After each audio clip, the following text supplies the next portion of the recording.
What's up, everybody? Welcome to the first Bourbon Bass episode of 2021. I teased you guys a few weeks back, got some new swag. If you're watching before, awesome new paint. It says Bourbon Bass. Got it straight from the French Quarter in New Orleans. Awesome. So it's been busy, guys. I mean, we're about to start the 2021 Bassmaster Elite Series. I just got back from Florida. I spent a week with my St. Croix Rods family. Doing some content shoot and stuff and some new testing on prototypes and stuff like that. I had an incredible trip. We caught some absolute big ones and just had an awesome time. But so I'm back now for a couple of weeks. The new boat and truck's being wrapped this week. Still in process of trying to rig electronics out and everything, as you guys saw if you follow me. But Bourbon and Bass this week's gonna be a good one because I think there's a few things that we can learn from this, especially the bourbons, my bladed jig setup. So this is gonna be a good one for it, and I hope you guys enjoy it. For this week's bourbon episode, we're gonna talk about Old Elk. You guys have probably seen it. It's fairly easy to find. It's around that $50 range whenever you do find it. But they claim to have a very unique process. First of all, it is a blended straight bourbon. And guys, if you've watched this before, almost all whiskeys and bourbons are blends, except for you see a single barrel. Like Blanton's was the original single barrel, where it is actually aged one single barrel, and that's what you get. Most of them are blends. And be careful with single barrels because there's no real definition for single barrel. So somebody could theoretically just put single barrel on there, charge more for it, and it's really not a single barrel. So, but Blanton's is, and that's why it's one of the best. But it is a blend. So Old Elk, they do a few things differently. First off, they put 4 times the malted barley into their ingredients than traditional bourbons do. And they claim that smooths out the flavor. Now, it's rare to find a bourbon or a whiskey that doesn't call themselves smooth. Smooth to me is, doesn't have so much of a lingering bite to it, or maybe a bourbon that's not as spicy. But it's a very smooth bourbon. It's really easily drinkable. And but they claim the reason for that is 4 times the malted barley. And they also have what they call a slow cut process. And it is trademarked, or they have a patent on it, so they're the only one that can do it. So when a bourbon or a whiskey is proofed, and this is after it's finished aging, it's cut with water. And what they does is they cut it with water until they get the desired proof that they want. This is like an 88 proof. So that's the proofing process. And then when they first add water to these barrels, or to the blend that they're doing, it causes a chemical reaction and it creates heat. So they have this slow cut process that they do, where they actually keep it cool and they add water to it for weeks at a time. Typically, it's like a 24 to 48 hour process. With typical bourbons and whiskeys, they take up to a couple of weeks to do this, and they claim that it doesn't increase the heat as fast, so they claim that some of the flavors hang on to it a little bit longer. It is a very smooth bourbon. It really is. It's very easily drinkable. How much of that really dictates the taste when they're proofing it, I'm not sure, but it's a really unique process, and it's really cool to read up on it. And it says it's a 5-year bourbon. Now, this is my take on it. Just because a bourbon or whiskey is aged longer does not necessarily make it better. They charge more for it because it's a long process, but it doesn't actually make it better.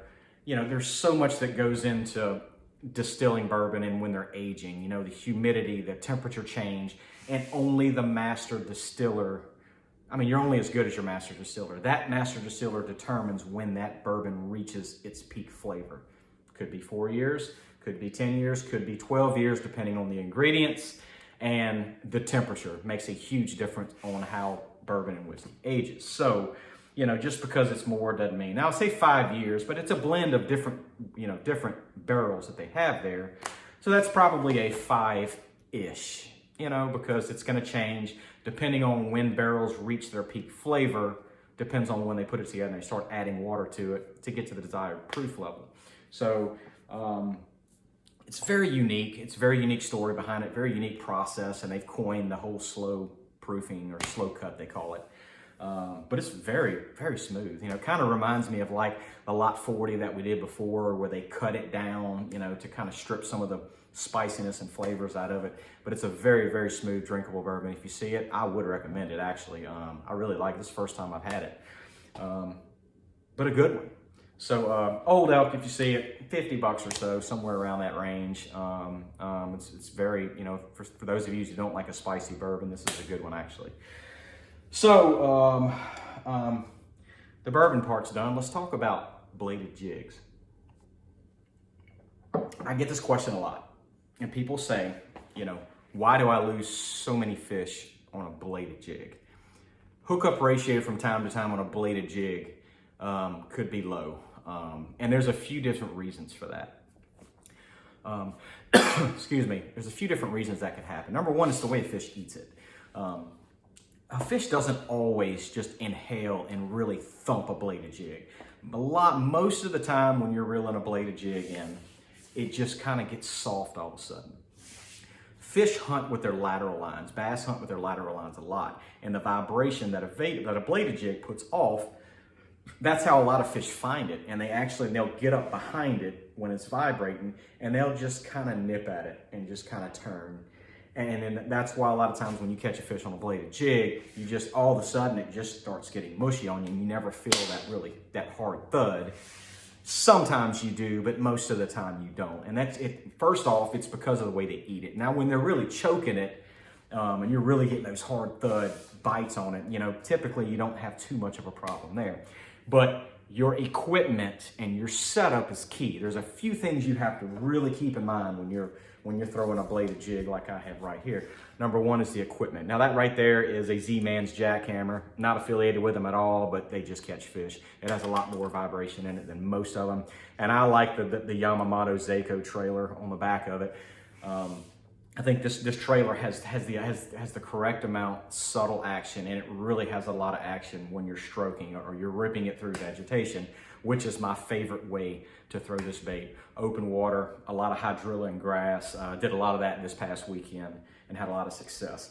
And then another part where a lot of people mess up on a bladed jig, there's a few things you need to realize. Now a bladed jig, one part of the jig is it has a pretty good size hook on it, almost like a regular jig. And so when you're reeling this thing along, you're trying to set the hook and just load into a fish like you typically would a bait that has troubles on it.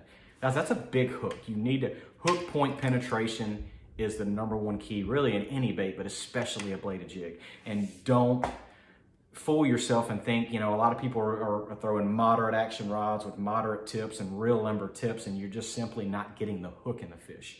I beef it up. This right here, now depending on how I'm fishing a bladed jig is going to depend on the rod that I use for that application. This right here is a 7-1 medium heavy with an extra fast tip. It's a Legend Extreme right there. This is typically the rod that I'll use when I'm fishing around structure and around cover, when I'm really needing to make accurate casts, and I can actually skip this thing, especially around docks and stuff like that. Now, if I'm fishing open water and I'm making really long casts and I'm fishing offshore vegetation and stuff like that, I will go to a longer rod so I can make those really long casts, and especially when I'm ripping it out of vegetation, because that is a really good way to catch them, and it's a really good way to catch big ones too.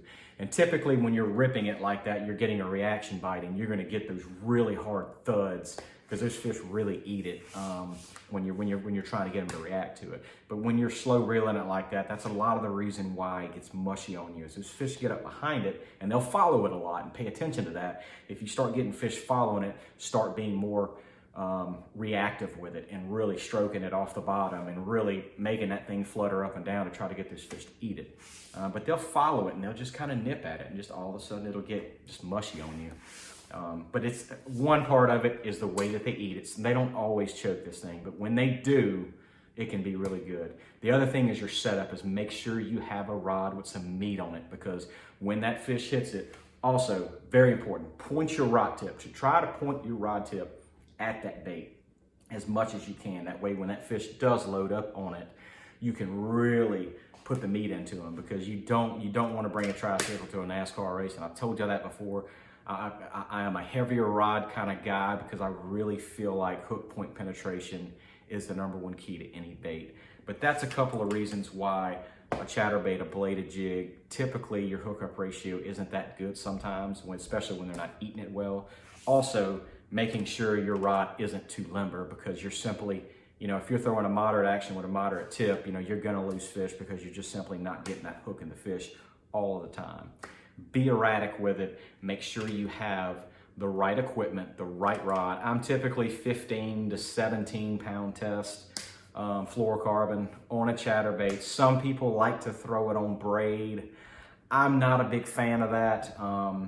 If it's dirtier water, I don't throw it on braid a whole lot. I like the action. I like the way I like the bait. I like the way the bait reacts when fluorocarbon's on there, and it's plenty strong enough. If I'm really ripping it out of a lot of heavy vegetation, I'll go up to 17 and even 20 pound fluorocarbon if I'm throwing like a 1/2 ounce bladed jig right there. But make sure your rod's set up. You need a fast gear ratio reel, especially when you're ripping it out of vegetation, because when you rip it out of vegetation, you have to take up your slack really hard, really fast, and watch that line as it falls down, because 9 times out of 10 they're going to hit it on the fall, and I watch my line the entire time, and the line will jump, and I have to take up slack really quick to put the hook in them. Hook point penetration is key, and you guys hear me teach that a lot, and it's really true when it comes to a bladed jig, because if you don't have the right setup, you're gonna get your feelings hurt. It's just the nature of the beast. But this is an incredible bladed jig setup right here, 7-1 or higher, depending on what you're doing. The St. Croix Rods Legend Extreme is just incredible, phenomenal, so lightweight. I can feel everything. Make sure you have a stiff enough rod. But if you have any questions about this setup, Old Elk, I don't know a whole lot about it now, but I did some research on it. Guys, send me a message. And if you guys are watching this on YouTube, guys, please subscribe. If you like this kind of stuff, and the more subscribers we have, the more elaborate we can get throughout the year. So if there's anything you guys want to talk about, hey, shoot it in the comments. I'm always looking for new ways to expand this. And I shot a really, really interesting Bourbon Bass episode when I was in Florida. I got the great honor to fish with Mr. Greg Stubbe. Some of you may know who he is. He was an ex-Green Beret on the A-team in Afghanistan, IED explosion. The man, he's very lucky to be alive, lost 85% of his intestines, shot a couple of times, just a true American hero, and he just bleeds America. So I got to sit down with him. He's also a bourbon lover. We drank a little bourbon. We talked about stories. We had the chance to fish together, and I can't wait till that comes out. So, but guys, thank y'all for watching Bourbon Bass. We're going to be posting a new episode soon, and if there's any questions I can answer, shoot them in the comments. And I hope you guys are catching fish and getting ready for the best time of the year to fish. It's coming up very, very soon. But guys, thank y'all for watching. Peace out, dream big, tight lines, and we'll see you guys next time. Thanks.